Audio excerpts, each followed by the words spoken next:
बिस्मिल्लाहिर्रहमानिर्रहीम। अस्सलाम वालेकुम व्यूअर्स, उम्मीद करती हूँ आप सब खुश होंगे, अपने घरों में आबाद होंगे। आज मैं बनाने लगी हूँ टमाटर की चटनी। जब कभी सालन खाने को दिल ना चाहे तो आप मज़ेदार सी टमाटर की चटनी बनाएं और मज़े से खाएं। टमाटर की चटनी बनाने के लिए मैंने 4 टमाटर लिए हैं बड़े साइज़ के। हाफ मैंने प्याज लिया है, 4 से 5 हरी मिर्च लिए हैं। टमाटर को मैं काट लूँगी। टमाटर और प्याज और हरी मिर्च को मैंने काट लिया। तीनों चीज़ों को पहले मैंने वॉश कर लिया था, अब काट लिया है।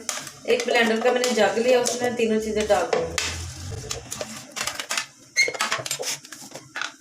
1 चम्मच रेड चिली डाल दूँगी,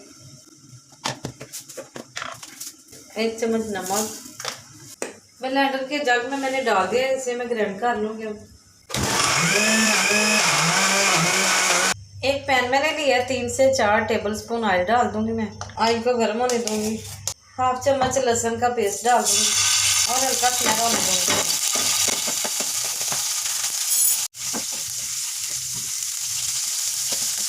हाफ टी स्पून जीरा डाल दूंगी और दोनों को लाइट सा गोल्डन करूंगी। लहसुन और जीरा हल्का सुनहरा हो चुका है। मैं टमाटर की चटनी डाल दूंगी जो मैंने ग्राइंड की थी और इसे 5 से 6 मिनट के लिए पका लूँगी। 3 से 4 हरी मिर्चें डाल दूंगी जो मैंने दरमियान से कट कर ली है। टमाटर का पानी खुश्क हो चुका है, 2-3 मिनट के लिए मज़ीद भून लूँगी। चटनी को काफ़ी मैंने अच्छे से भून लिया है। चटनी हमारी तैयार हो गई है। अब इसे मैं डिश आउट करती हूँ। वीवर्स, टमाटर की चटनी बहुत ही चटपटी तैयार हुई है। आप भी लंच टाइम में टमाटर की चटनी बनाएं और मज़े से खाएं।